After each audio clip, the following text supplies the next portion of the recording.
The Lord, praise the Lord. ప్రియమైన సహోదరి సహోదరులారా, దేవుని బిడ్డలారా, మరి ఈనాడు ప్రపంచంలో అనేక మంది దేవుళ్ళు ఉండొచ్చు. అయినా మన దేవుడు చాలా గొప్పవాడండి. ఆయన సర్వ ప్రపంచాన్ని సృష్టించినటువంటి ఏకైక దేవుడు యేసు ప్రభువు వారండి. ఎందుకంటే భగవద్గీత కానీ, ఋగ్వేదము కానీ, యజుర్వేదము కానీ, సామవేదము కానీ, గీత పారాయణము కానీ, ఏ గ్రంథాల్లో చూసినా మన దేవుడి గురించి రాయబడి ఉంటుందండి. ఏ దేవుడి గురించి రాయబడ్డది కానీ పరిశుద్ధ గ్రంథములో మరి బైబిల్ గ్రంథం చూసినట్లయితే, ఆది కాండం చూసినట్లయితే దేవాది దేవుడు ఆ సృష్టిని యావత్తును కూడా మరి 5 రోజులు కూడా మాట చేత కలగజేశాడు దేవుడు. మరి 6వ రోజు మాత్రమే దేవుడు వర్షం కురిపించి మట్టి పిచ్చికి తన పోలికలో తన రూపంలో బొమ్మగా తయారు చేసి ముక్కు రంధ్రములో ప్రాణవాయు వదగా మానవుడు జీవముల గలవాడయ్యాడండి. అయితే మన దేవుడి బిడ్డలారా, మహానాశనులు ఈనాటి వరకు ఏదోను తోటలో ఉన్నటువంటి ఆదామవ్వలు దేవుని మాట తిరస్కరించి ఆ ఏదోను తోటలో గెంటివేయబడ్డారు. ఎందుకంటే దేవుడు ఆదాముని అవ్వలను కూడా సృష్టించిన తర్వాత మీరు ఈ చెట్టు పండు తినండి, మున చెట్టు పండు ఏది తినకూడదని చెప్పినప్పుడు మరి ఎప్పుడైతే అపవాది మానవుడు ఆకలితో ఉంటాడో అప్పుడు మానవుడిని శోధించవచ్చు, మానవుడిని ఇరికించవచ్చు, మానవుని నరకానికి పంపించవచ్చు అని చెప్పి ఒక ఆలోచన కలిగి ఆ అపవాది పాములోనికి వెళ్ళి పాములోంచి మాట్లాడుతుంది అపవాది. ఏమంటే దేవుడు ఆ పండు తినొద్దన్నాడు కదా, ఆ పండు తింటే మీరు చచ్చిపోరు, ఆ పండు తింటే మీరు బతుకుతారు, మీరు దేవుని వాళ్ళు అయిపోతారని చెప్పి స్వార్థం దేవుడు అలా చెప్పాడని చెప్పి ఆ అపవాది పాములోంచి మాట్లాడినప్పుడు అపవాది మాట నమ్మేసింది అవమ్మ. నమ్మిన తర్వాత నమ్మి ఏం చేసింది, ఆ చెట్టు ఏ పండునైతే తినొద్దని దేవుడు అన్నాడో ఆ పండునే అవమ్మ వెళ్ళి ఆ చెట్టు దగ్గరికి వెళ్ళి ఆ పండు తీసుకుని ఆ నోట్లో కొరికి తింటున్నప్పుడు కడుపు కలిగి అయ్యో నాకు బట్టలు లేవు, ఒంటి మీద బట్టలు లేవు అని చెప్పి ఆకులు కట్టుకుంది. అదే విధంగా భర్త అనేటువంటి ఆదాముకు కూడా పట్టికలు పండించినప్పుడు ఆదాము కూడా తిన్నాడు. ఆదాము కూడా కనువిప్పు కలిగింది, అతడు కూడా ఆకులు కట్టుకున్నాడండి. కట్టుకుని ఇద్దరు కూడా చెట్టు దాక్కున్నారు. యేసు ప్రభువు వారు దేవాదేవుడు తిప్పి సర్వేశ్వరుడు తండ్రి కుమార పరిశుద్ధాత్మ దేవుడు ఆ రోజు సాయంత్రం బయలుదేరి వచ్చినప్పుడు ఆదాము వాళ్ళు కనిపించడం లే.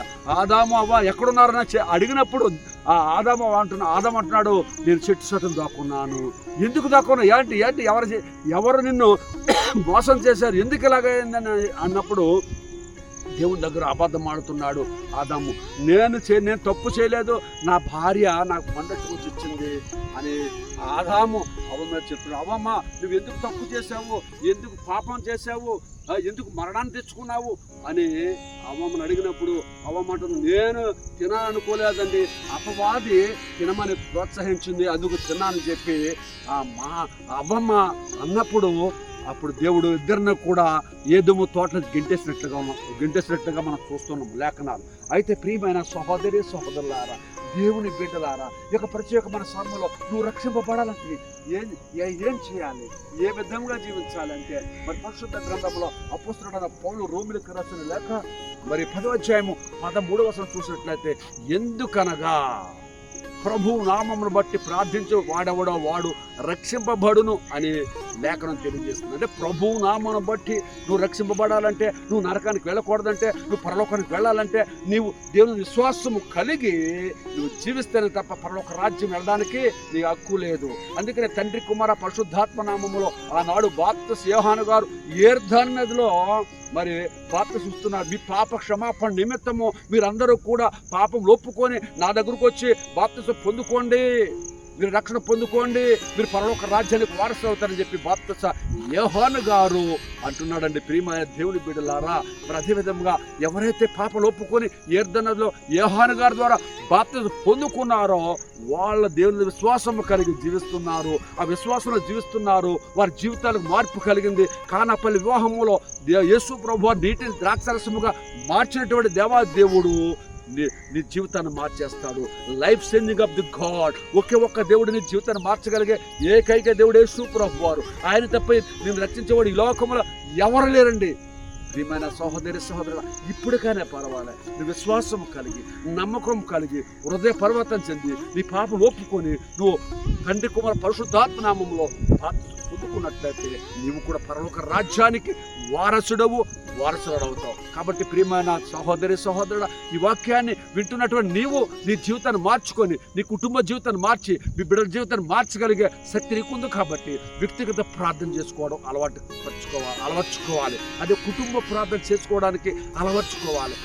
నీ జీవితంలో ప్రార్థన లేకపోతే, ఒక చెట్టుకి నీరు పోయకపోతే చెట్టు ఏ విధంగా ఎండిపోతుందో, ప్రార్థన నీ జీవితం లేకపోతే నీ యొక్క శరీరంలో ఉన్నటువంటి ప్రతి కణము కూడా క్షీణించుకుపోద్ది. కాబట్టి మరి చెట్టుకు నీరు పోస్తే ఏ విధంగా చిగురిస్తుందో, మరి ఆ నీ జీవితానికి నీరు అనే నీరనే రక్షణ కావాలి. రక్షణ ద్వారానే నువ్వు పరలోక రాజ్యంలోనికి వెళ్ళగలుగుతావు. కాబట్టి ఈ వర్తమానం ప్రతి ఒక్కరు వినండి, పూర్తిగా వినండి. పూర్తిగా మరి మధ్య చూసి కొంచెం ఆఫ్ చేయడం కాదు, పూర్తిగా చూడండి. పూర్తిగా చూసి లైక్ చేయండి, సబ్స్క్రైబ్ చేయండి, కామెంట్లు పెట్టండి, మరి మీ స్నేహితులకు పంపించండి. మరి ఈ విధంగా ఈ వర్తమానం ప్రతి ఒక్కరు కూడా రక్షింపబడతారు. రక్షింపబడమే కాకుండా పరలోక రాజ్యానికి వారసవుతారు. దేవుని రాజ్యంలో ఉంటారు. ఈ వర్తమానము దేవాదేవుడి మాటలను దీవించి ఆస్వాదించి మీ కుటుంబ జీవితాన్ని బాగు చేయనుగాక. ఆమేన్.